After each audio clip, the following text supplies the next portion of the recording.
Alhamdulillahi Rabbil Alamin wa sallallahu wa sallam wa baraka ala nabiyyina Muhammadin wa ala alihi wa sahbihi ajma'in amma ba'd.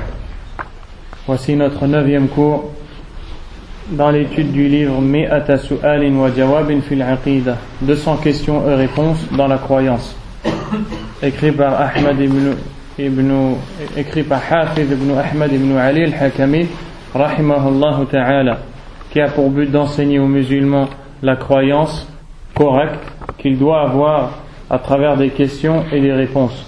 Et on s'est arrêté la semaine dernière à la question numéro 46, qui était qu'est-ce que l'association majeure? Car dans les questions passées, il a parlé des 6 piliers de la foi qui sont la croyance en Allah, en ses anges, en ses livres, en ses messagers, au jour dernier et au destin, qu'il soit bon ou mauvais, de manière globale. Ensuite, il est entré dans chaque pilier de façon détaillée. Et là, nous sommes en train de parler du premier pilier de la foi qui est la croyance en Allah, subhanahu wa ta'ala. Et pour détailler ce pilier, il a posé un certain nombre de questions. Et parmi celles-ci, qu'est-ce que la croyance en Allah? Puis, qu'est-ce que l'unicité d'Allah dans l'adoration? Puis, quelle est la chose qui contredit l'unicité d'Allah Azza wa Jal dans l'adoration? Et ensuite, après qu'il ait parlé de l'association et qu'il ait dit que l'association se divise en majeure et mineure, et qu'il ait posé la question qu'est-ce que l'association majeure, il est arrivé à la question numéro 47 qui est Ma huwa shirkul asghar as-su'alu as-sabi'u wal-arba'un, la 47e question, qu'est-ce que l'association mineure? Et avant d'entrer dans la question d'aujourd'hui, on va juste rappeler brièvement que l'unicité d'Allah subhanahu wa ta'ala qu'on appelle en arabe tawhid, le monothéisme, on a expliqué que c'est le fait d'unifier Allah azza wa jal dans ce qui lui revient de droit. Ensuite, les choses qui reviennent de droit à Allah azza wa jal sont au nombre de 3. Quelle est la preuve de ça? L'étude du Coran et de la Sunna. Donc, c'est prouvé par le livre d'Allah Azza wa Jal et par la Sunna du prophète alayhi salatu wassalam. L'unicité d'Allah Azza wa Jal dans la seigneurie. Deuxièmement, dans l'adoration. Troisièmement, dans ses noms et dans ses attributs. Quant à la première, on va en parler après parce que dans les questions, il ne l'a pas cité dans cet ordre-là. L'unicité d'Allah Azza wa Jal dans l'adoration, c'est le fait de n'adorer que Allah et de ne pas donner l'adoration à autre qu'Allah subhanahu wa ta'ala. Car le fait d'adorer autre qu'Allah, c'est ce qu'on appelle al-shirk, l'association. Bien sûr, on a détaillé tout ça, mais on ne va pas revenir dessus. Ensuite, on a expliqué que le shirk, l'association, c'est le fait de donner un égal à Allah dans une chose qui revient de droit à Allah seul, ce qu'on appelle l'association, mettre un associé à Allah dans ce dans quoi on doit avoir pour croyance qu'Allah est seul. Ensuite, on a expliqué que l'association elle se divise en 2. L'association majeure, Ash-Shirkul Akbar, et l'association mineure, Ash-Shirkul Asghar. Ensuite, la semaine dernière, on a expliqué ce que c'est que l'association majeure et que c'est le fait de donner un égal à Allah subhanahu wa ta'ala et que on a dit l'association c'est le fait de mettre un égal à Allah dans ce qui revient de droit à Allah. Ensuite, elle se divise en majeur et mineur.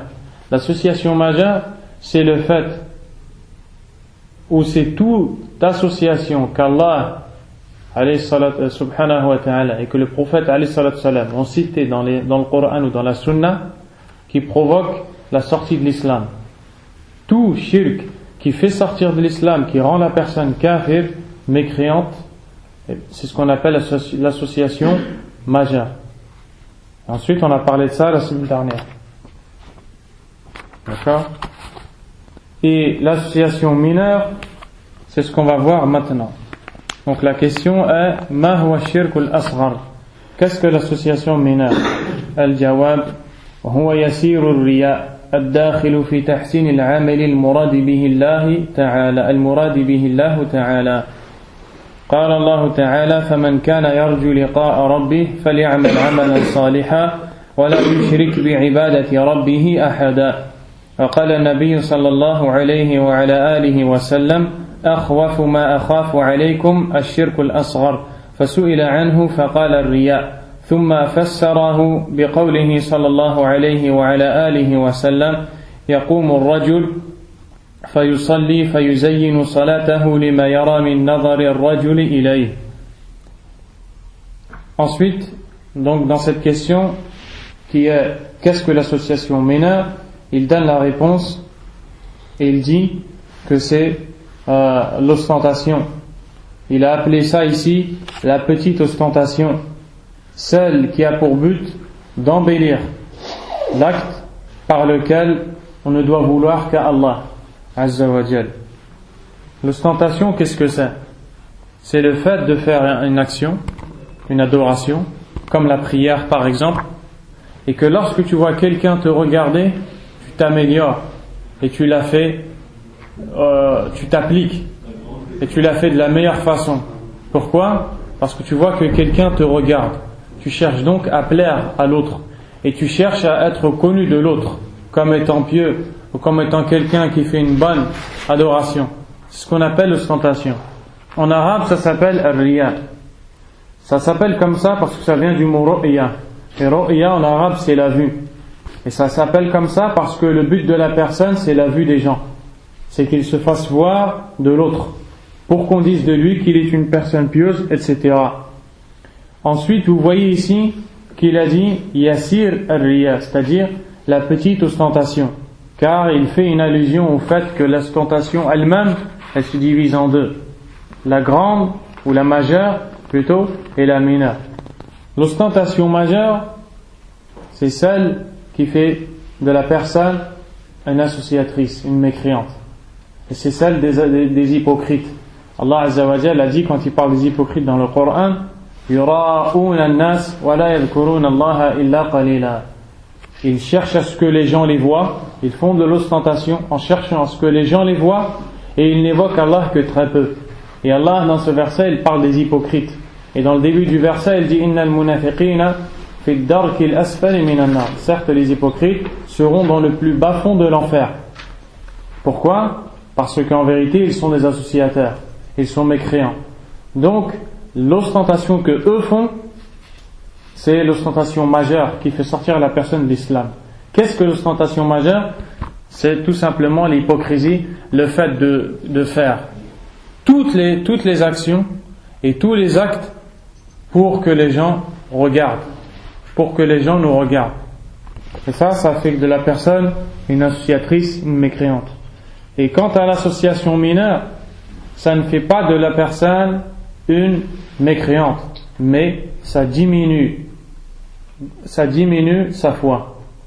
Ça lui enlève beaucoup de sa foi. Et ça, c'est pour ça que ici il l'a fait entrer dans l'association mineure, al-shirk al-asghar. Et donc le shirk al-asghar, ce que l'on veut dire par l'association mineure, c'est toute association ou toute forme d'association qu'Allah et son messager, alayhi salatu salam, ont mentionné dans le Coran ou dans les hadiths, mais qui ne fait pas sortir de l'islam. Car ce n'est pas toute association qui fait de la personne une mécréante ou une associatrice et qui la fait sortir de l'islam. Il y a des actes qui font sortir la personne de l'islam. Il y en a d'autres qui ne la font pas sortir de l'islam, mais qui restent un acte d'association. Donc comment faire la différence entre ces deux?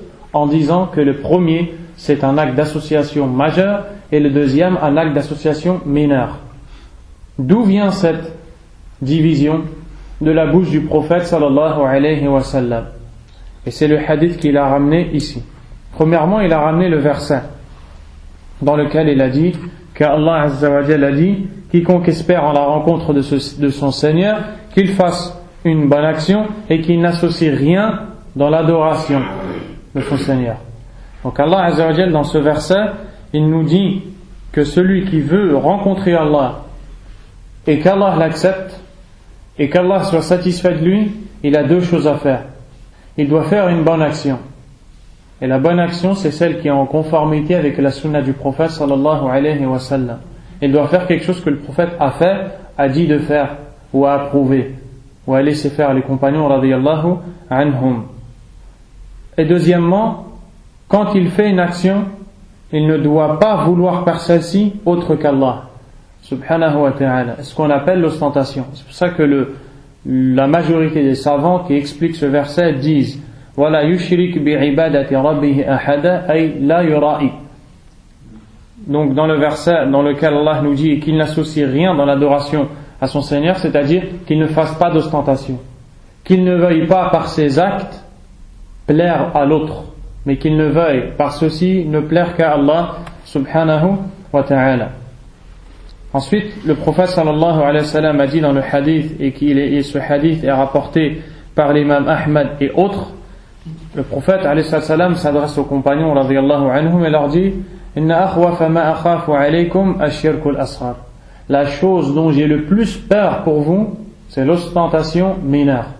On voit bien que le prophète alayhi wa sallam a fait une différence entre celle qui fait sortir de l'islam et celle qui ne fait pas sortir de l'islam. Et il a dit l'ostentation mineure. Le fait qu'il ait dit l'association qui fait sortir et l'association qui ne fait pas sortir. Donc le fait qu'il ait dit alayhi salam, la chose dont j'ai le plus peur pour vous, c'est l'ostentation mineure, eh bien ça veut dire quoi? C'est l'association mineure. Qu'est-ce que ça veut dire? Qu'est-ce qu'on comprend? S'il dit association mineure, ça veut dire quoi? C'est qu'il y a la majeure. Ça veut dire qu'il y a une association majeure. Et que celle dont il a le plus peur pour les compagnons, c'est la mineure. D'accord? Ensuite, il leur a dit, après avoir été interrogé, qu'est-ce que l'ostentation mineure? Il a répondu, ar-riya, l'ostentation. Donc, ici, quand le prophète alayhi salam a dit, l'ostentation, c'est l'association mineure, sachez que là, il a défini une chose avec une partie. C'est-à-dire que quand il a défini une chose qui est l'association mineure, il l'a définie en donnant un exemple, une partie parmi tant d'autres, une sorte parmi tant d'autres. Parmi les sortes d'associations mineures, l'ostentation. Ça ne veut pas dire que dans l'association mineure, il n'y a que l'ostentation. Ça ne veut pas dire ça. Vous avez compris? Vous avez compris? Oui. Pourquoi ça met la crainte pour les compagnons parce que c'était présent avec du majeur ou parce que la mineure c'est l'ostentation qui est la plus surnoise? Non, la deuxième réponse. Le prophète alayhi salam, il a eu peur de l'ostentation mineure pour les sahaba radiyallahu anhum. Pourquoi? Parce que la personne peut tomber dedans très simplement ou très facilement et très rapidement plutôt. À un point où le prophète alayhi salam a dit aux compagnons radiyallahu anhum comment demander à Allah protection contre l'ostentation mineure, et il a dit de dire Allahumma inni a'udhu bika an ushrika bika wa ana a'lam wa astaghfiruka mimma la a'lam. Oh Allah, j'implore ton pardon pour l'association que j'ai faite en le sachant et celle que j'ai faite par ignorance, sans me rendre compte. Ça veut dire qu'on peut tomber dans l'association sans s'en rendre compte. On peut tomber dans l'ostentation sans s'en rendre compte. Et l'association, elle a différentes formes. Et l'imam Ibn al-Qayyim rahimahullah a dit que l'association a de très nombreuses formes et que ne les dénombre qu'Allah. Et ne connaît ces formes que Allah subhanahu wa ta'ala. Donc, on voit ici que celui qui a écrit le livre, dans sa réponse, il s'est basé sur la sunna. Quand il a dit qu'est-ce que l'association mineure, il a dit c'est l'ostentation. Donc il s'est basé sur quoi pour répondre à cette question? Sur le hadith qu'on vient de dire maintenant. Et dans la continuité du hadith, on voit la parole qui nous dit du prophète alayhi salam, l'homme se lève et accomplit sa salat qu'il embellit parce qu'il voit que quelqu'un le regarde. Parce qu'il voit que quelqu'un le regarde. Quant à cette partie du hadith, elle a été, les savants ne sont pas unanimes sur son authenticité. Mais ce qu'on retient, c'est que le prophète alayhi salam a dit aux compagnons, la chose dont j'ai le plus peur pour vous, c'est l'association mineure. À qui il s'adresse? À qui il parle, le prophète, là, dans le hadith? Aux sahaba radiyallahu anhum. Les sahaba, les compagnons radiyallahu anhum, sont les gens qui obéissent le plus à Allah subhanahu wa ta'ala. Et malgré ça, il leur dit, la chose dont j'ai le plus peur pour vous, c'est l'association mineure. Qu'est-ce que tu peux comprendre, toi? Qu'est-ce que tu déduis de ça? On peut tomber plus facilement. On peut tomber plus facilement, donc on doit avoir beaucoup plus peur. On doit avoir peur de tomber dans ce péché-là. Parce que très nombreux sont les gens qui font du shirk. Ils ne s'en rendent pas compte. Mais les gens, ils s'occupent d'autres choses qui sont importantes, mais qui n'ont pas l'importance du monothéisme. Et qui n'ont pas, ou ils délaissent beaucoup de choses qui sont graves, mais qui n'ont pas la gravité de l'association. Pourquoi? Parce que les gens ne savent pas. La plupart des gens sont ignorants et n'étudient pas. Ils délaissent l'apprentissage correct de leur religion. Vu qu'ils ont délaissé l'apprentissage correct de leur religion, ils n'ont pas su mettre en avant les priorités qu'Allah Azza wa Jalla a voulu que l'on mette en avant. Résultat, ils se sont occupés de choses qui sont importantes, mais qui sont moins importantes que l'essentiel, et à cause de ça, ils sont tombés dans des péchés plus graves que ceux qui se sont fatigués à éviter. C'est ça l'ignorance de la plupart des gens. Allah al-Musta'an. Donc aussi parmi ce qui nous montre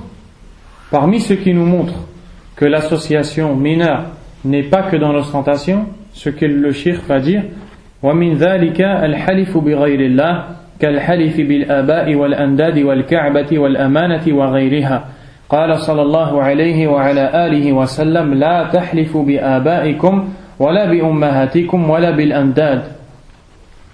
Le cheikh nous dit que fait partie de l'association mineure le fait de jurer par autre qu'Allah subhanahu wa ta'ala, comme jurer par les parents, comme jurer par des égaux à Allah alors qu'Allah n'a pas d'égaux, comme le fait de jurer par la Kaaba, ou le fait de jurer sur l'honneur, et toutes ces choses-là. Jurer par autre qu'Allah, subhanahu wa ta'ala. Le fait de jurer par autre qu'Allah, c'est du shirk, c'est de l'association. Pourquoi c'est de l'association? Parce que toi, quand tu jures, tu as pour but de faire croire que la personne qui t'entend te croit. Qu'est-ce qui va amener cette personne à te croire? Le fait que tu vas jurer par quelque chose qui a la plus grande importance à tes yeux.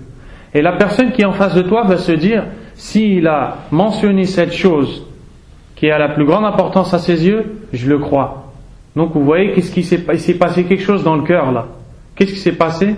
Il s'est passé que la personne qui a juré, la chose par laquelle elle a juré, c'est pour elle la chose la plus importante.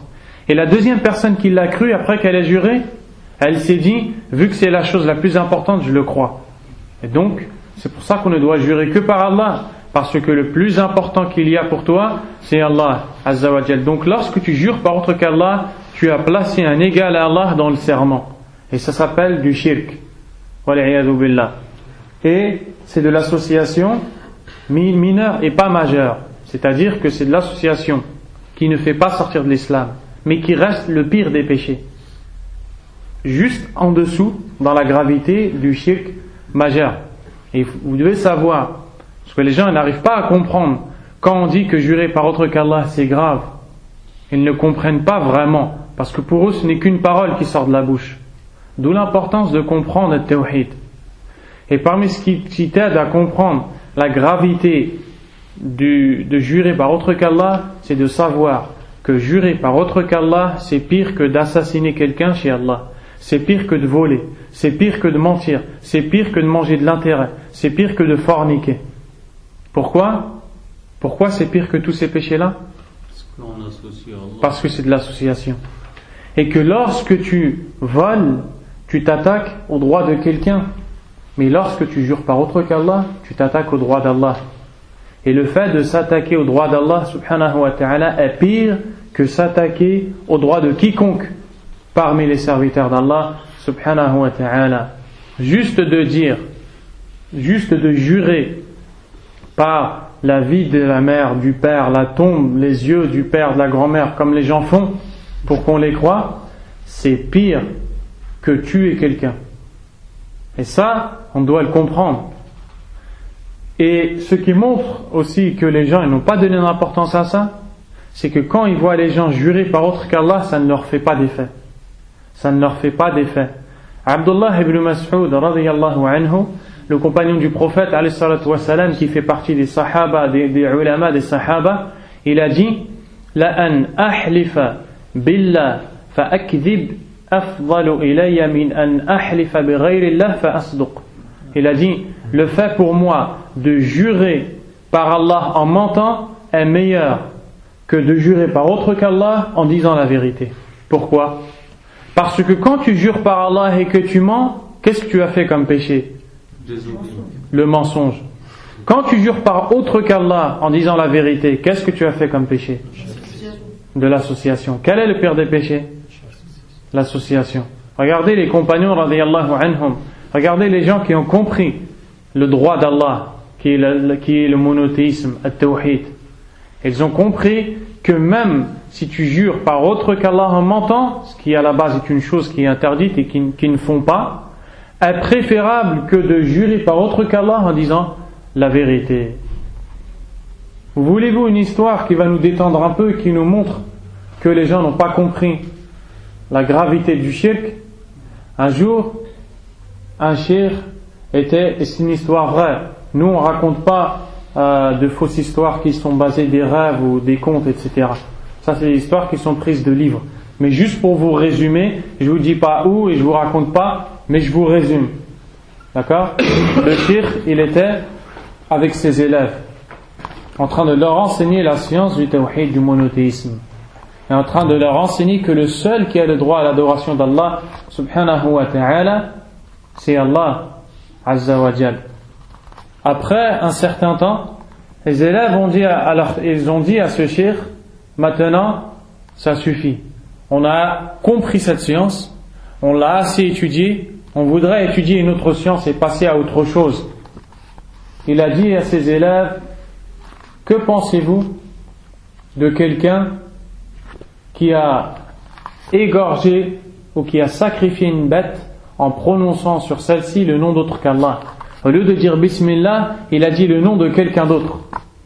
Il y a quelqu'un qui a fait ça. Les élèves du Cheikh radiyallahu anhu ont dit, ils se sont étonnés, ils ont dit Subhanallah, qu'est-ce que c'est grave de faire ça, etc. Ensuite, il a fini son cours, il est parti. Quelques jours plus tard, dans un autre cours, il a dit à ses élèves: je viens d'entendre qu'une personne a fait la fornication avec sa mère. Une personne a eu des rapports avec sa mère. Quand ils ont entendu cette parole, ils se sont énervés et ils ont crié. Et leur réaction, elle a été beaucoup plus forte que celle qu'ils ont eue quand on leur a dit que quelqu'un a égorgé pour autre qu'Allah. Ils se sont écrits, ils ont dit Subhanallah, comment quelqu'un peut faire cet acte immonde avec sa mère, etc., etc. Il les a regardés, il leur a dit: vous m'avez dit que vous avez bien compris le tawhid, vous n'avez pas encore bien compris, il n'est pas enraciné dans votre cœur. Parce que quand je vous ai dit que quelqu'un fait du shirk billah, vous n'avez vu que l'acte visuel, c'est juste de prendre un couteau et couper une tête, ou sacrifier, égorger. Mais lorsque je vous ai dit que quelqu'un a eu des rapports avec sa mère, ça vous a fait beaucoup plus mal. Alors que celui qui a eu des rapports avec sa mère a touché le droit de quelqu'un, mais celui qui a égorgé pour autre qu'Allah azza wa jal a touché le droit d'Allah. Vous n'avez donc pas bien compris. Et le musulman, il doit comprendre que là, on n'est pas en train d'apprendre des définitions pour les connaître par cœur et puis sortir et continuer à vivre.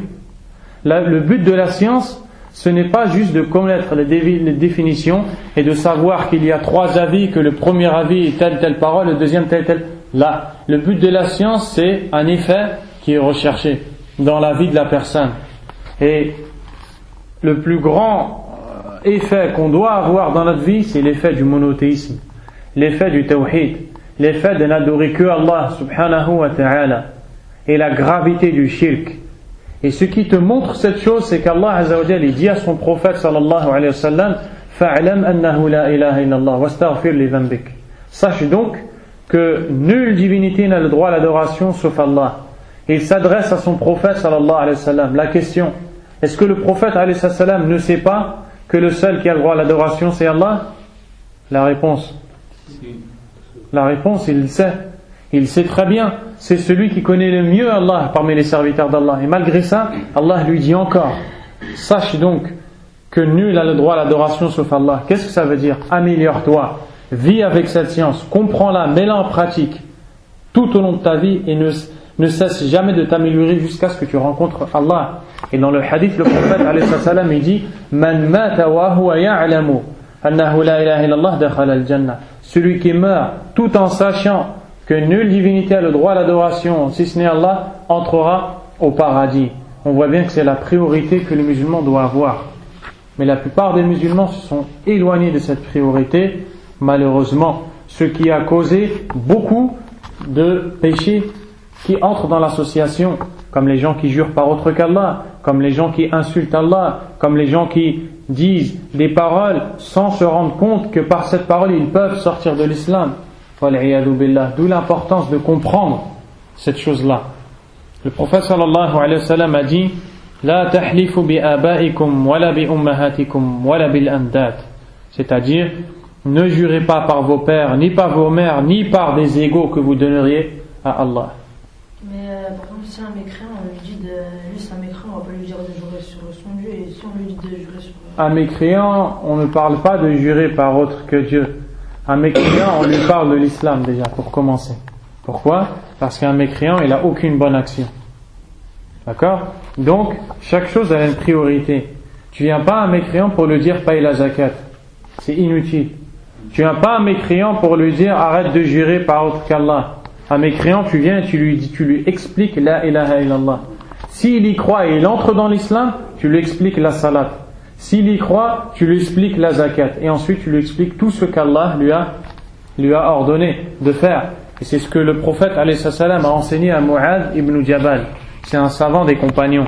Il l'a envoyé au Yémen pour aller appeler les gens à l'islam et il lui a dit tu vas te retrouver devant des gens du livre. Que la première chose à laquelle tu les appelles soit la ilaha illallah. C'est-à-dire explique-leur cette parole, fais-leur comprendre et fais en sorte qu'ils entrent par cette parole dans l'islam. S'ils acceptent, qu'ils fassent la salat. S'ils acceptent, qu'ils payent la zakat. Et après tout ça, tu leur enseignes au fur et à mesure leur obligation. Oui. Juste une confirmation. On entend souvent chez les musulmans qui jurent par eux-mêmes, qui disent je te. C'est similaire aussi à. Je te jure. Ouais, je te jure.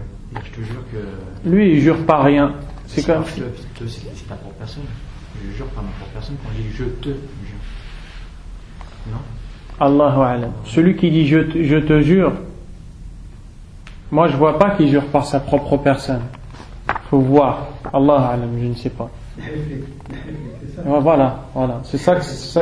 Mais il n'a pas fait. Voilà, nahliflek, ça veut rien dire, c'est je jure. D'accord? Maintenant, est-ce que en français, quand on dit je te jure comme ça, ça veut dire qu'il jure que par lui? Je ne sais pas. Mais en tout cas, jurer par soi-même, c'est la même chose que jurer par autre qu'Allah Azza wa Jalla. Mais est-ce que de dire je te jure, ça entre dans le cas de jurer par soi-même? Je ne sais pas, Allahu a'lam.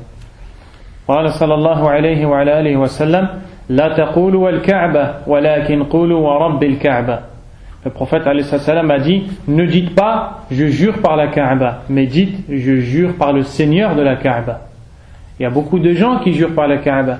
Il y a des gens qui jurent par la Mecque. Sahih? من الناس من يقول ومكة. Ils jurent par la Mecque au lieu de dire wallah. وهذا شرك وهذا خطأ كبير. لا تحلف إلا بالله عز وجل. Ne jure que par Allah. وقال صلى الله عليه وعلى آله وسلم لا تحلفوا إلا بالله. Le prophète عليه الصلاة والسلام a dit ici ne jurez que par Allah. وقال صلى الله عليه وعلى آله وسلم من حلف بالأمانة فليس منا. Et ici il dit celui qui jure par le dépôt ne fait pas partie de nous. Comment ça a été traduit, Abdul Karim? Dans les exemples. Celui qui jure par Par le dépôt Voilà. n'est pas des nôtres. Voilà. Celui qui jure par le dépôt n'est pas des nôtres. D'accord? Il y en a qui jurent par l'honneur, par ala kulli hal, tous ces trucs, toutes ces choses-là, là, quand on jure par l'honneur de quelqu'un, par la famille, par le dépôt, tout ça, ça rentre dans l'association, c'est du shirk billah subhanahu wa ta'ala. Et ici, il y a une parole, falaysa n'est pas des nôtres. Qu'est-ce que tu comprends de cette parole? Il n'y a pas de ma communauté. C'est pas un musulman. Hein? Il sort de l'islam. Et toi, Abdul Karim, tu comprends ça? C'est Kabilan. Alors, le prophète ici, alayhi salam, a dit celui qui jure par le dépôt, man halafa bil amana falaysa minna. Il ne fait pas partie de nous. Ma ma'na hada? Kafir? Laysa min al-muslimin? Est-ce que ça veut dire qu'il n'est pas des musulmans? Oui? Non. Non, ça ne veut pas dire ça. La parole laysa minna dans les hadiths, des fois, elle veut dire il n'est pas un musulman. Et la plupart du temps, elle ne veut pas dire il n'est pas un musulman. Elle ne veut pas, elle veut dire laysa minna, celui qui jure. Bon, ici, on va expliquer clairement. Celui qui jure par le dépôt ne fait pas partie de nos habitudes, de notre façon de faire, de la façon de faire du musulman. Cela ne fait pas partie de nous dans ça. Mais ça ne veut pas dire que c'est pas un musulman. Parce que le halif bi ghayrillah shirk asghar la yukhriju min al-islam wa shirkul akbar huwa alladhi yukhriju min al-islam. Parce que jurer par autre qu'Allah, c'est le sens de l'association mineure qui ne fait pas sortir de l'islam. Wa alaykum salam wa rahmatullah. Contrairement à l'association majeure qui, elle, fait sortir de l'islam. Ah, maintenant une question se pose. Comment on a pu comprendre ça? Comment on a pu savoir que jurer par autre qu'Allah, subhanahu wa ta'ala, ne fait pas sortir de l'islam et n'est pas de l'association majeure? La réponse, le prophète, alayhi salam, c'est rapporté par le Bukhari, a vu une personne jurer par son père et il lui a dit La tahlifu bi abaikum man kana halifan falyahlif billah aw liyasmut. Ne jurez pas par vos pères. Celui qui jure celui qui veut jurer, qu'il jure par Allah ou qu'il se taise. Et croyez-vous que si le fait de jurer par autre qu'Allah était de l'association majeure, le prophète alayhi salam ne l'aurait pas dit à cet homme-là? Car l'association majeure, elle fait sortir de l'islam. Il lui aurait dit tu es sorti de l'islam, tu dois recommencer la shahada. Mais le fait qu'il ne lui ait pas dit ça, ça veut dire qu'il n'est pas sorti de l'islam. Donc laysa minna ici ne fait pas partie des nôtres. Ça veut dire quoi? Ne fait pas partie de la manière de faire de nous qui sommes les musulmans. Compris? Maintenant, il y a un cas où jurer par autre qu'Allah peut devenir de l'association majeure. قد يكون الحلف بغير الله من الشرك الأكبر. متى وكيف? Quand lorsque tu jures par autre qu'Allah, celui par qui tu as juré ou ce par quoi tu as juré a autant d'importance dans ton cœur qu'Allah ou plus. À ce moment-là, c'est le shirk akbar. إذا كان المحلوف به تعظمه كما تعظم الله أو أكثر هذا شرك أكبر. معروف مفهوم, vous avez compris?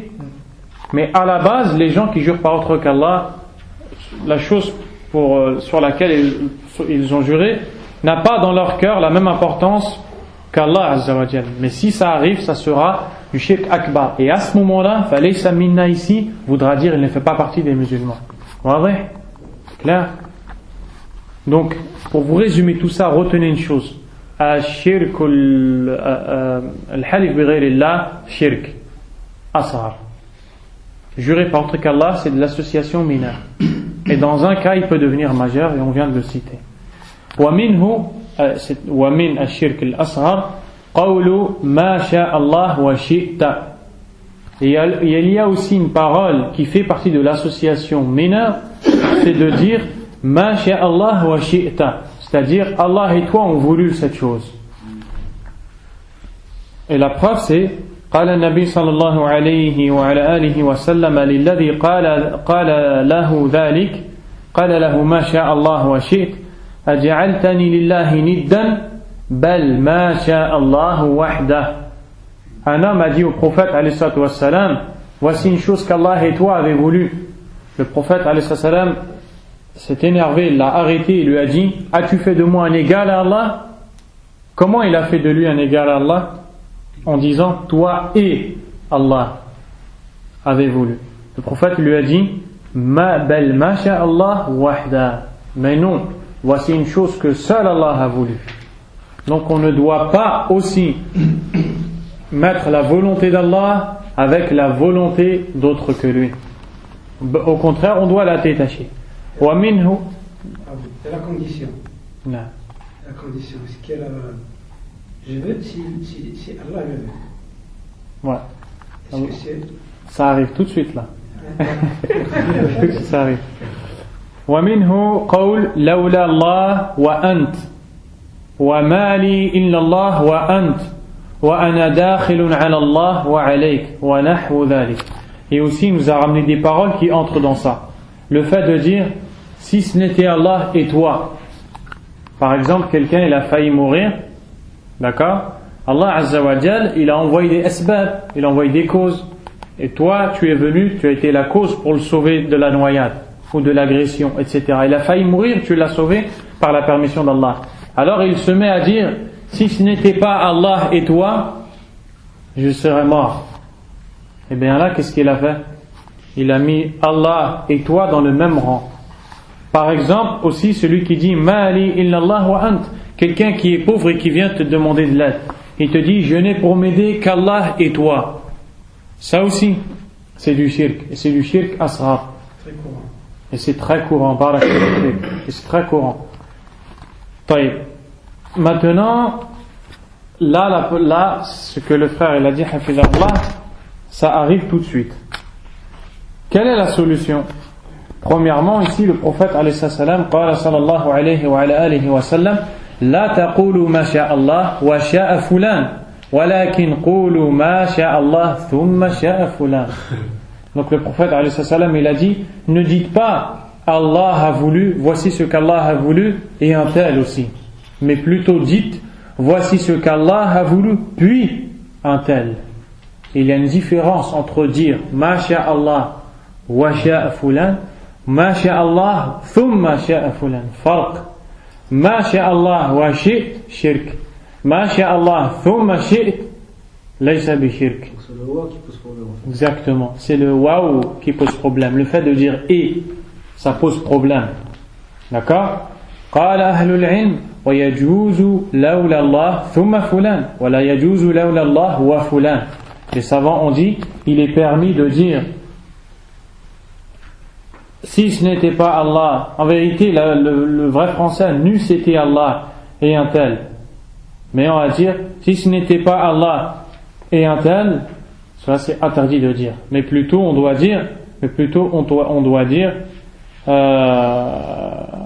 si ce n'était pas Allah, puis un tel. Ensuite, après, parce que la différence entre waouh et thumma, c'est ce qu'on va voir dans la 48e question. السؤال الثامن والأربعون ما الفرق بين الواو وثم في هذه الألفاظ. Et regardez la précision des savants, comme ils savent enseigner la science. Le savant, quand il t'apprend, na'am, et le savant, quand il t'apprend la science, il se pose dans sa tête le plus de questions possibles que les gens puissent se poser. Et il y répond avant que tu te la poses. Comme ça, il t'apporte la science avec le plus de réponses possibles. Et ici, il dit, car il sait que tu vas te poser la question, pourquoi on n'a pas le droit de dire si un tel et Allah, et on a le droit de dire si un tel, si Allah, puis un tel. La réponse, c'est que لأن العطف في بالواو يقتضي المقارنة والتسوية فيقول من قال ما شاء الله وشئت قارنا مشيئة العبد بمشيئة الله مسويا بها بخلاف العطف بثم المقتضية للتبعية فمن قال ما شاء الله ثم شئت فقد أقر بأن مشيئة العبد تابعة لمشيئة الله تعالى لا تكون إلا بعدها كما قال تعالى وما تشاءون إلا أن يشاء الله وكذلك البقية. Donc la réponse à cette question, c'est que le fait de dire waouh en français et implique que on a mis les deux cités dans la parole au même pied d'égalité. Au même pied d'égalité. Donc en disant n'eût été Allah et toi, je me serais noyé, en disant ça, on a mis Allah et toi au même pied d'égalité. Mais en disant thumma, c'est-à-dire puis, n'eût été Allah puis toi, je me serais noyé, là on ne les a pas mis au même pied d'égalité. Puisque le fait de dire puis, ça veut dire qu'il vient après. Donc il est en dessous d'Allah subhanahu wa ta'ala. Donc il y a une différence. Même avec les lettres, on peut faire du shirk, comme vous le voyez. Est-ce que vous pensez que la plupart des musulmans, ils connaissent ça? La plupart des musulmans, ils ne connaissent pas ça. Wal'iyadu billah. Et si on dit grâce à toi? Ala kulli hal, si on dit grâce à toi, le meilleur, c'est de dire grâce à Allah, puis toi. Comme ça, tu es reposé dans ta tête. D'accord? Tu dis grâce à Allah, puis toi. Mais si tu dis grâce à toi, et que tu as pour ce que tu veux dire par là, un tal sabab, par ton sabab, c'est pas du shirk. D'accord? C'est pas du shirk. Donc il ne faut pas directement attaquer celui qui dit cette parole, dire t'es tombé dans le shirk, etc. Comme les gens ils font. Donc c'est soit les gens ils savent pas, soit ils... Ala kulli hal. Ensuite il dit, quant au fait de dire thumma, quant au fait de dire thumma, et quand on a le choix, comme ça, dans des paroles comme ça, on a le choix. D'accord? On peut dire autre chose pour faire comprendre la même chose. Eh bien, on utilise tout le temps ce qui nous éloigne le plus du shirk. D'accord? Du doute et de quoi que ce soit. Parce que le musulman, il doit ne pas faire de shirk. Il doit aussi s'éloigner de tout ce qui peut faire croire qu'on tombe dans le shirk. D'accord? Ensuite, ici, il dit, quant à celui qui dit ma sha Allah thumma shi't, voici ce qu'Allah a voulu puis toi, là, il a cru que la volonté du serviteur ne fait que suivre la volonté d'Allah et n'est pas égale à la volonté d'Allah subhanahu wa ta'ala, et qu'elle ne vient que après la volonté d'Allah, comme Allah a dit dans le verset وَمَا تَشَاءُونَ إِلَّا أَن يَشَاءَ اللَّهُ. Allah azza wa jalla a dit لِمَنْ شَاءَ مِنْكُمْ أَن يَسْتَقِيمُ. Là, ici c'est فَمَنْ شَاءَ مِنْكُمْ فمن شاء منكم oui فمن شاء منكم أعوذ بالله من الشيطان الرجيم إنا نحن نزلنا عليك القرآن تنزيلا فاصبر لحكم ربك ولا تطع آثما أو كفورا واذكر اسم ربك بكرة وأصيلا ومن الليل فاسجد له وسبحه ليلا طويلا إن هؤلاء يحبون العاجلة ويذرون وراءهم يوما ثقيلا نحن خلقناهم وشددنا أسرهم وإذا شئنا بدلنا أمثالهم تبديلا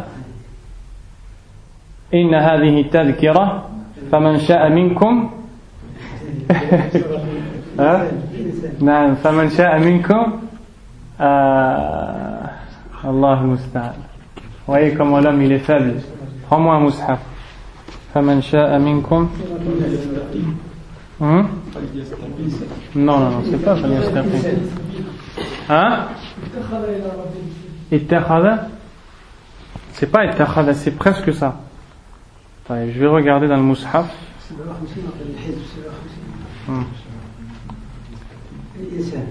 Surat al-Insan.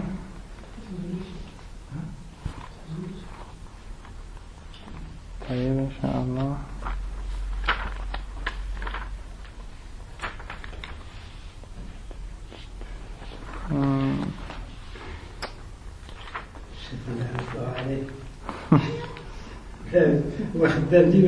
فمن شاء. C'était pas فمن شاء منكم, c'était فمن شاء اتخذ إلى ربه سبيلا. Quiconque le veut, qu'il prenne un chemin lui menant à son Seigneur. وَمَا تَشَاءُونَ إِلَّا أَن يَشَاءَ اللَّهُ. Et vous ne pourrez vouloir que si Allah veut. Donc Allah Azza wa Jal nous montre que on ne veut qu'après qu'Allah Azza wa Jal ait voulu. Donc on n'est pas égal avec Allah subhanahu wa ta'ala. Question numéro 49. Et une question. Si tous les sfumma, mais que tu inverses les deux, ça revient au même. Ça c'est des shirk. C'est-à-dire que tu mets la volonté d'abord la personne et après Allah. Mais c'est clair, après. C'est encore pire là. C'est clair. Là, c'est encore pire que de dire celui qui dit Allah et un tel, c'est du shirk. On doit dire Allah puis un tel. Et toi, tu me dis celui qui dit un tel puis Allah, c'est encore pire que Allah et un tel. Parce que là, carrément, il a fait passer il n'a pas mis Allah et un tel au même pied d'égalité. Il a mis un tel avant Allah. ويسأل من قال ما شاء فلان ثم الله والعياذ بالله. هذا même ils ne le disent pas les musulmans quand ils parlent comme ça. السؤال التاسع والأربعون ما هو توحيد الربوبية. Question 49. Qu'est-ce que le monothéisme dans la seigneurie ou l'unicité dans la seigneurie? Il va donner une réponse ici en détail. Et nous, on va toujours donner la réponse simple. On va lire sa réponse, mais on va donner la définition simple. Pourquoi? Parce que les savants disent que quand on donne une définition d'une chose, la définition elle doit être tout le temps le plus court possible. Pourquoi? Parce que le but de la définition, c'est de comprendre la chose. Et quand on donne une définition qui est très longue, la personne, son esprit, il s'en va. Il n'arrive plus à comprendre. Donc, qu'est-ce qu'on va faire? On va donner une définition, ensuite on va lire celle du shirk, comme si qu'elle était une explication de la définition qu'on va donner. Compris? Donc la définition qu'on va donner, c'est que le tawhid dans Rububiyya, c'est-à-dire l'unicité d'Allah, ou le monothéisme dans la seigneurie, c'est unifier Allah dans... Ça fait partie. Mais nous, on va de manière globale, c'est unifier Allah dans ce que seul lui peut faire. Et parmi ces choses, la création.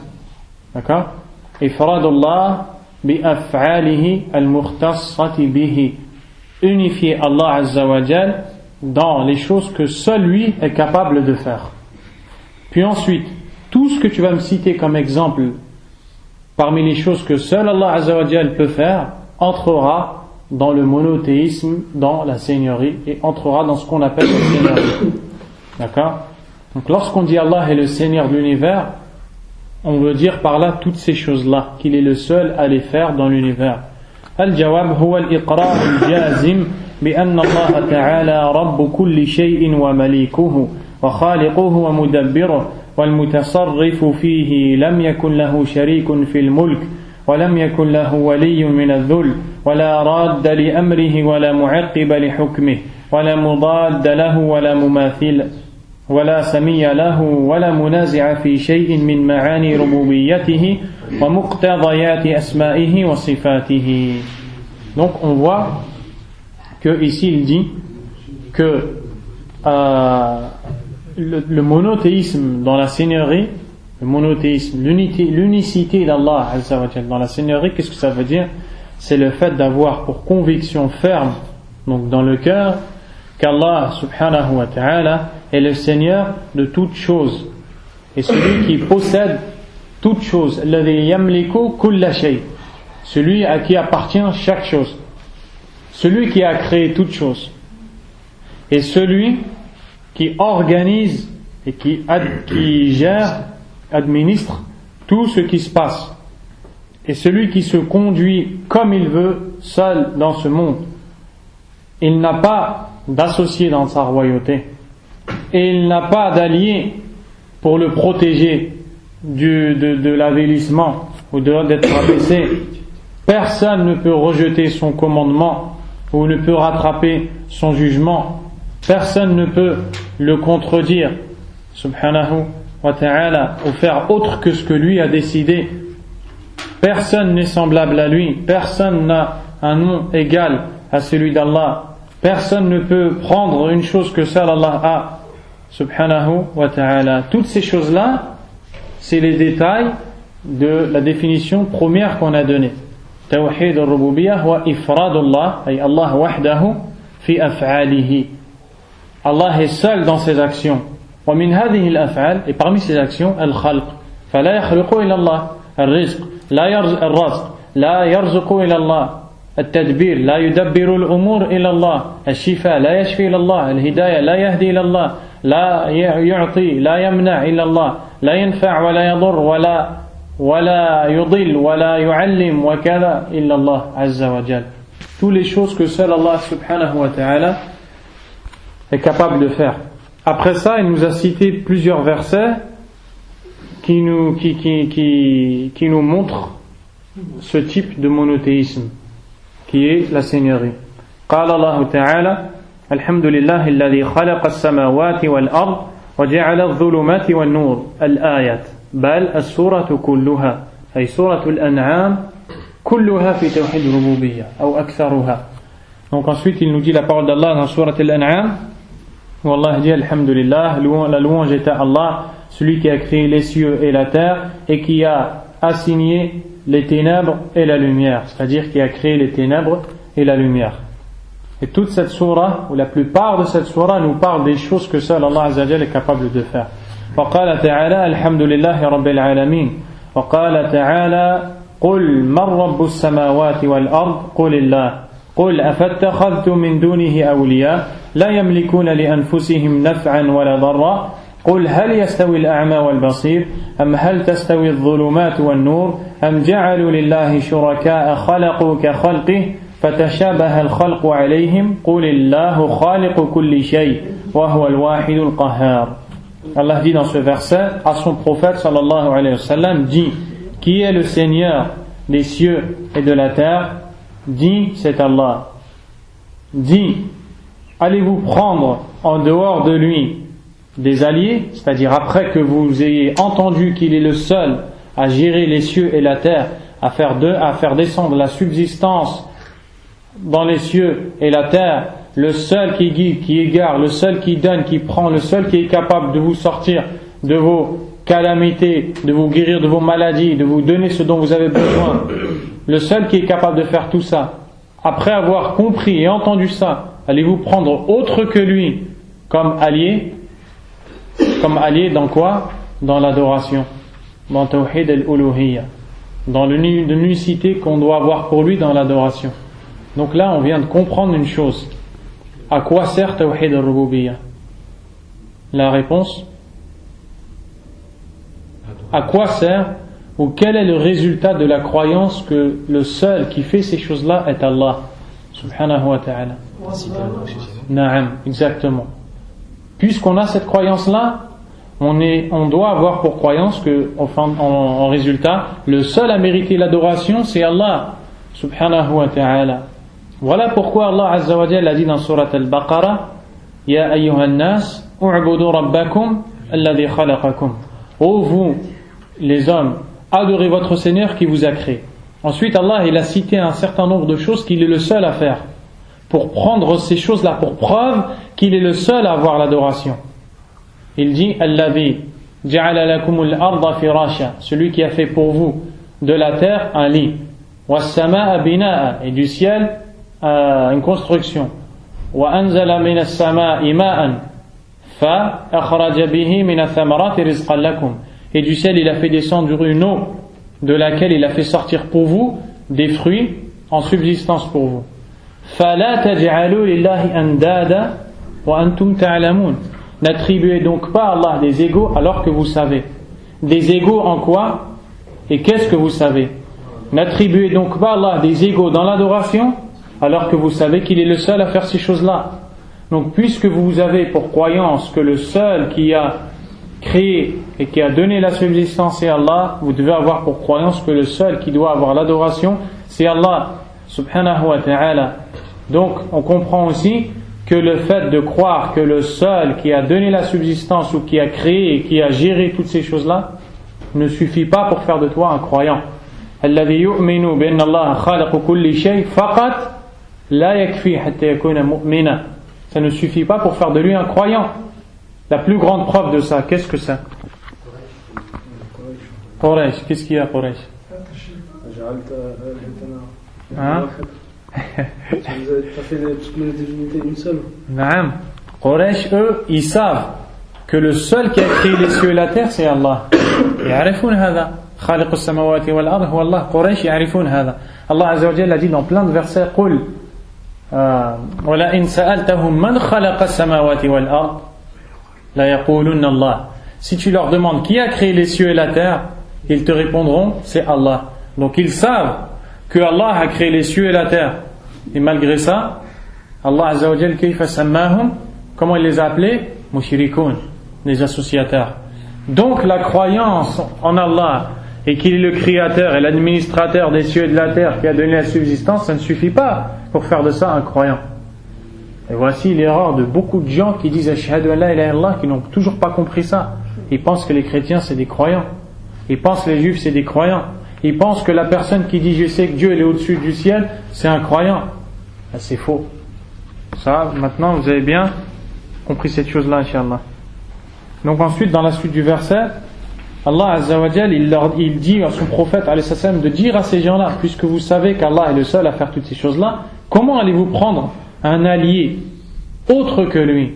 Comment allez-vous adorer autre que lui, alors qu'ils ne possèdent pour eux-mêmes nul profit ni nuisance? La yanfa'una anfusahum wa la yadurruna anfusahum. Pour eux-mêmes, ils ne peuvent même pas se nuire ou se tirer profit. Comment pourrait-il le faire pour vous? Comment après ça pouvez-vous adorer ceux qui ne sont même pas capables de se tirer profit pour lui? Alaykum salam. Qul hal yastawi al-a'ma wal-basir. Dis, est-ce que l'aveugle est semblable à celui qui voit bien? Dans quoi ici Allah il parle? Al-a'ma walladhi ba'da hadha yushrik billah. L'aveugle ici c'est celui qui a compris tout ça, que le seul qui a créé c'est Allah, et après ça il va invoquer autre qu'Allah. Et celui qui voit bien, celui qui a bien compris ça et qui n'adore que Allah. Am hal tastawi adh-dhulumat wan-nur. Est-ce que les ténèbres sont pareilles à la lumière? Adh-dhulumat hiya shirk wan-nur huwa at-tawhid. Am ja'alu lillahi shuraka khalaqu ka khalqihi. Ou bien ont-ils assigné à Allah des égaux qui ont créé comme sa création? فَتَشَابَهَ الْخَلْقُ عَلَيْهِمْ, de sorte jusqu'à ce que la création de ceux-ci est pareille à celle d'Allah. قُلِ اللَّهُ خَالِقُ كُلِّ شَيْءٍ. Dit Allah est le créateur de toutes choses. وَهُوَ الْوَاحِدُ الْقَهَّارُ. Et il est l'unique, le dominateur suprême, subhanahu wa ta'ala. وقال تعالى الله الذي خلقكم ثم رزقكم ثم يميتكم ثم يحييكم وكل هذا يدخل في ماذا؟ في توحيد الربوبية. Allah a dit dans le début du verset, Allah est celui qui vous a créé, puis qui vous a donné la subsistance, puis il vous fera mourir, puis il vous fera revivre. Ça rentre dans quoi ces quatre choses-là? Tawhid al-Rububiyya. Donc il est le seul à faire ces choses-là. Et en parlant de ces choses-là, Allah appelle Quraysh à n'adorer que lui. Dans la suite, Allah dit Hal min shurakaikum man yaf'alu min dhalikum min shay. Y a-t-il parmi vos associés quiconque est capable de faire une de ces choses-là? La réponse est non. Donc c'est comme si qu'Allah leur dit, puisqu'il n'y a personne qui est capable de faire ces choses-là, comment prenez-vous des égaux avec Allah? Subhanahu wa ta'ala amma yushrikun. Exempté soit-il, purifié soit-il et élevé soit-il au-dessus de ce qui lui associe. فقال تعالى هذا خلق الله فأروني ماذا خلق الذين من دونه بل الظالمون في ضلال مبين. Dans ce verset, Allah Azza wa Jalla, après avoir parlé de certains signes dans sa création comme les cieux, etc., comme la plantation et autres, il dit voici la création d'Allah. Montrez-moi donc ceux qu'ont créé, ceux que vous adorez en dehors de lui. Mais les injustes sont dans un égarement évident. وقال تعالى أم خلقوا من غير شيء أم هم الخالقون أم خلقوا السماوات والأرض بل لا يوقنون. Surat At-Tur, Allah Azza wa Jalla a dit dans ce verset, ont-ils été créés à partir de rien ou bien sont-ils leurs propres créateurs? Est-ce qu'ils ont créé les cieux et la terre? Mais non, vraiment, ils ne sont pas certains. Donc Allah Azza wa Jalla dans ce verset il dit, vous voyez qu'il appelle les mouchriquins, les associateurs, à ne n'adorer qu'Allah Azza wa Jalla seul sans associé. Avec plusieurs façons ici, c'est avec une question qui devrait à la base les faire revenir à la normale. Est-ce que vous avez été créés à partir de rien ou bien êtes-vous les créateurs de votre propre personne? Est-ce que vous êtes ceux qui ont créé les cieux et la terre? Vraiment, vous n'êtes pas certains.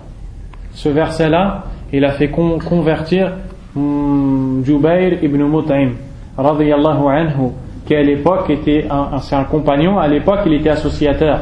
Et l'imam Muslim rahimahullah, il nous rapporte que après une bataille qu'il y a eu entre les musulmans et les mushrikoun, Jubayr ibn Mut'im, qui faisait partie à cette époque-là des associateurs, est venu voir le prophète alayhi salatu wassalam pour négocier avec lui de libérer des prisonniers. Et quand il est arrivé, le prophète sallallahu alayhi wa sallam était en train de prier salat al-maghrib et il était en train de réciter surat al-Tur. Donc Jubayr ibn Mut'im dit, j'arrive et je vois le messager d'Allah alayhi sallam réciter surat al-Tur, dans laquelle il y a ces versets-là. Il dit, lorsque j'ai entendu ces versets, êtes-vous créés, ont-ils été créés à partir de rien, ou bien sont-ils les créateurs d'eux-mêmes? Est-ce qu'ils ont créé les cieux et la terre? Vraiment, ils ne sont pas certains. Il s'est dit, on croit que Allah a créé les cieux et la terre. Comment on peut ne pas l'adorer? Et il a dit, kada qalbi an yatir, mon cœur a failli s'envoler.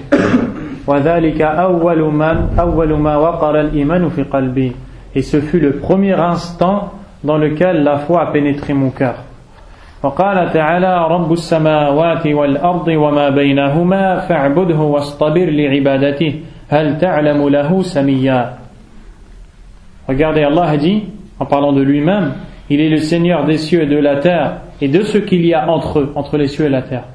Qu'est-ce que doit être le résultat? S'il est le Seigneur des cieux et de la terre, qu'est-ce que doit être le résultat? On doit l'adorer. Tout de suite après, Allah dit, adore-le donc. Pourquoi adore-le donc? Parce qu'il est Seigneur des cieux et de la terre. Et sois ferme et patient et endurant dans son adoration. Lui connais-tu un égal dans les noms et les attributs? Et Allah Azza wa Jalla a dit aussi, rien n'est comme lui, rien ne lui est semblable, et il est celui qui entend et voit tout. Subhanahu wa ta'ala. وقال تعالى وقل الحمد لله الذي لم يتخذ ولدا ولم يكن له شريك في الملك ولم يكن له ولي من الذل وكبره تكبيرا. Et dans ce verset, Allah dit à son prophète encore, alayhi salatu wassalam, et dit, la louange est à Allah, celui qui n'a pas d'enfant et qui ne s'est pas attribué d'enfant et qui n'a pas d'associé dans la royauté et n'a pas non plus d'allié qui le préserverait de l'avilissement, et proclame sa grandeur. Subhanahu wa ta'ala. وقال تعالى قل ادعوا الذين زعمتم من دون الله لا يملكون مثقال ذرة في السماوات ولا في الأرض وما لهم فيهما من شرك وما له منه من ظهير ولا تنفع الشفاعة عنده إلا لمن أذن له حتى إذا فزع عن قلوبهم قالوا ماذا قال ربكم قالوا الحق وهو العلي الكبير. Passe-moi le livre, s'il te plaît. Ensuite, il a amené le dernier verset, qui est dans Surat Saba, 2 versets, dans lesquels Allah subhanahu wa ta'ala a dit, invoquez ceux qu'en dehors d'Allah vous prétendez être des divinités. Ils ne possèdent même pas le poids d'un atome, ni dans les cieux, ni sur la terre. Ils n'ont jamais été associés à leur création. Et il n'a personne parmi eux pour le soutenir. L'intercession auprès de lui ne profite qu'à celui en faveur duquel il la permet. Quand ensuite la frayeur se sera éloignée de leur cœur, ils diront, qu'a dit votre Seigneur? Ils répondront la vérité, et c'est lui le sublime, le grand. Donc, pareil, dans ce verset, Allah subhanahu wa ta'ala nous montre qu'il est le seul dans la rububiyya, dans la seigneurie. Subhanahu wa ta'ala. Comment? Dans les premiers versets, il donne l'ordre, puisqu'il est le créateur, adoré. Dans la deuxième façon de faire, c'est sous forme de questions qu'il les appelle à raisonner. Et ici, dans la troisième, c'est sous forme de défi. Et il leur dit, donc il dit à son prophète, alayhi salam, dit, invoquez donc ceux que vous prétendez être des divinités en dehors d'Allah. Invoquez-les, mais sachez une chose. C'est parce qu'Allah, il dit pas, mais sachez une chose, mais c'est ce que ça veut dire. Mais sachez une chose, il ne possède même pas le poids d'un atome dans les cieux et sur la terre. La yamlikuna mithqala dharra fi samawat wala fil ard. Autre qu'Allah Azza wa Jal ne possède pas ça. من الأنبياء عليكم السلام والملائكة وكل شيء لا يملكون مثقال ذرة في السماوات ولا في الأرض. Al-Muhim, on ne va pas détailler le verset parce que ça va être un peu long. En résumé, tous ces versets ont pour but de montrer qu'Allah Azza wa Jal est le seul dans la seigneurie. Et que puisqu'on doit croire qu'il est le seul dans la seigneurie, on va croire qu'il est le seul à mériter al-ibadah subhanahu wa ta'ala. Il reste combien de temps? 3.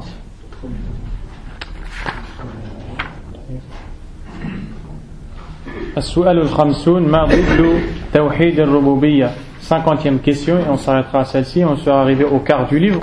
Quel est le contraire de l'unicité ou le monothéisme dans la seigneurie?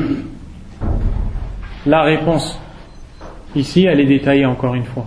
Mais qu'est-ce qu'on dit nous? Quel est le contraire du tawhid dans Rububiyya? L'association. Ashirk, alaykum salam. Ashirk fi mada? Dans quoi? Dans Rububiyya. Donc on a compris une chose là. De même manière qu'il y a 3 sortes de tawhid, il y a 3 sortes de shirk. C'est-à-dire, pas dans la gravité, mais dans les façons. Il y a le shirk dans la Rububiyya, dans la uluhiyya et dans les noms et les attributs. D'accord? Donc ici, il dit هو اعتقاد متصرف مع الله عز وجل في أي شيء من تدبير الكون من إيجاد أو إعدام أو إحياء أو إماتة أو جلب خير أو دفع شر أو غير ذلك من معاني الربوبية أو اعتقاد منازع له في شيء من مقتضيات أسمائه وصفاته كعلم الغيب وكالعظمة والكبرياء ونحو ذلك. Et le résumé de cette parole, c'est le fait de croire qu'un autre qu'Allah puisse être l'égal d'Allah dans les actions que seul Allah peut faire, comme le fait de gérer et administrer ce qui se passe dans la terre, le fait de créer, de faire mourir, de donner la vie, la mort, de ramener un bien ou de repousser un mal, et également tout ce qui rentre dans Ar-Rububiyya. Et on vient de détailler, c'est clair. Ou aussi le fait de croire qu'Allah Azza wa Jalla a quelqu'un qui le concurrencie dans ses noms et ses attributs, comme la science de l'invisible ou comme sa grandeur et autres encore. قال الله تعالى ما يفتح الله للناس من رحمة فلا ممسك لها وما يمسك فلا مرسل له من بعده وهو العزيز الحكيم يا أيها الناس اذكروا نعمة الله عليكم هل من خالق غير الله يرزقكم من السماء والأرض لا إله إلا هو فأنى تؤفكون. Dans ce verset, Allah Azza wa Jal dit ce qu'Allah donne en miséricorde pour les gens, personne ne peut le retenir. Et ce qu'Allah retient, personne ne peut le relâcher après. Et certes, c'est lui le tout-puissant, le sage. Ô vous les hommes, souvenez-vous du bienfait d'Allah sur vous. Avez-vous un créateur autre qu'Allah qui vous octroie la subsistance des cieux et sur terre?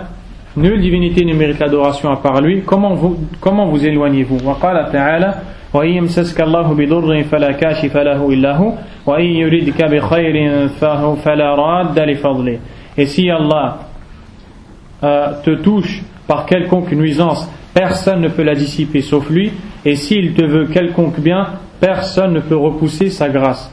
وقال تعالى قل أفرأيتم ما تدعون من دون الله إن أرادني الله بضر هل هن كاشفات ضره أو أرادني برحمة هل هن ممسكات رحمته قل حسبي الله عليه يتوكل المتوكلون. Allah a dit dans cet autre verset à son prophète alayhi salam, dit informez-moi sur ceux que vous adorez, sur ceux que vous invoquez en dehors d'Allah.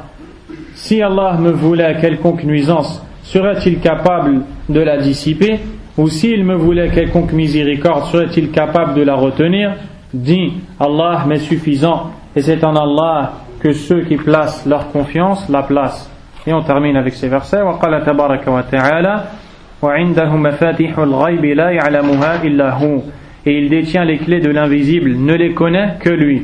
وَقَالَ تَعَالَى قُلْ لَا يَعْلَمُ مَنْ فِي السَّمَاوَاتِ وَالْأَرْضِ الْغَيْبَ إِلَّا اللَّهُ. Dis, dans les cieux et sur terre, le seul à connaître l'invisible est Allah. C'est-à-dire que le seul qui connaît l'invisible, c'est Allah Azza wa Jal, et ni ceux des cieux ni ceux de la terre le connaissent. وقال تعالى ولا يحيطون بشيء من علمه إلا بما شاء.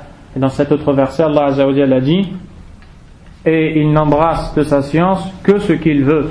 C'est-à-dire que les serviteurs d'Allah n'ont de la science que ce qu'Allah Azza wa Jal leur a donné. Et ne connaissent Allah qu'avec ce qu'Allah leur a donné comme information sur lui, subhanahu wa ta'ala. Ala kulli hal, et le hadith on lira le cours prochain, inshallah.